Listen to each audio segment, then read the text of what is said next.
O minsan, nilagyan ko rin diyan ng hagono yung aking soup. Kasi mainit eh. Ayan. Diba?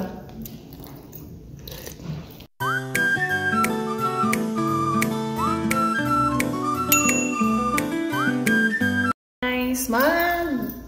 Good morning, guys. Kain muna tayo ng lunch today. Late ang lunch natin dahil ay tumutulong tayo sa floor, guys. Lunch natin, guys, oh. Ito pa yung mga lunch natin. Nahulog pa yung ating flavor of the day.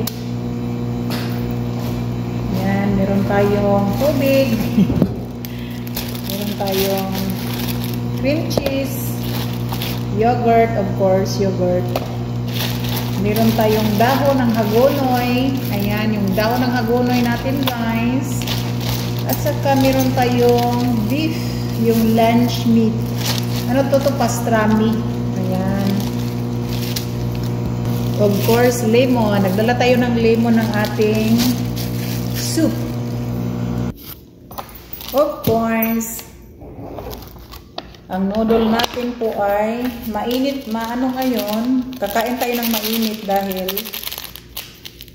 malamig na ngayon. Kaya, yan. Saka lagyan natin ng lemon, guys. Masarap ang noodle pag may lemon siya, no? Itong lemon na to, binigay ng aming neighbor. Kasi yung lemon ko, maliit lang ang bunga ng lemon ko. Ayan. Wala ko lang isa magla-lunch ngayon. Bakit kaya? Meron tayong kutsara. Nagiging plastic na tayo, guys, pag nandoon ka sa Amerika. Kung minsan, lahat ng gamit natin are plastic na rin. Kung minsan, yung gumagamit ng plastic ay magiging plastic na din. Diba?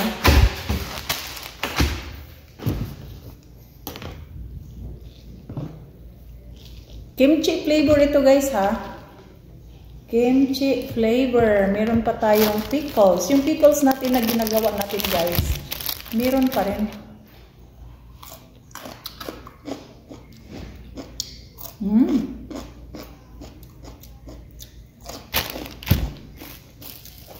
Sarap.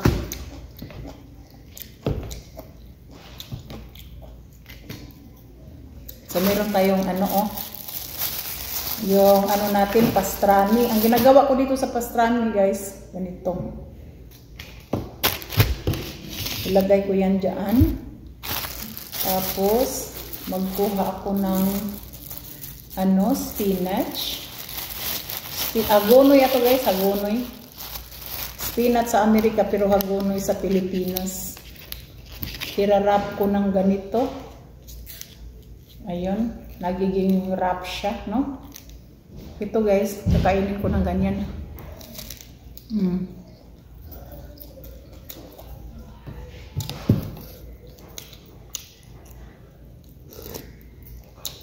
Sarap siya.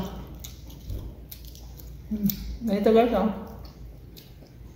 Pag wala kayong makuha na lunch ninyo, kung bibili kayo ng pastrami at saka hagonoy, okay na, fights na.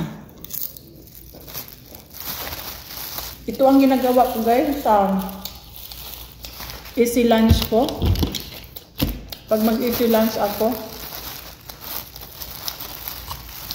kasi kung minsan, yung pagkain ng aking mga kasama sa bahay, ay ginulutuan ko sila at saka hindi ako kumakain sa mga pagkain na nilutuan. Katulad ng lasagna, spaghetti, pasta. Ginagawaan ko na silang mga ganyan pero hindi ako kakain.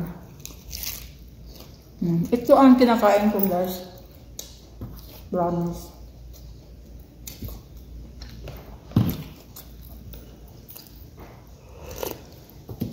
Masarap siya.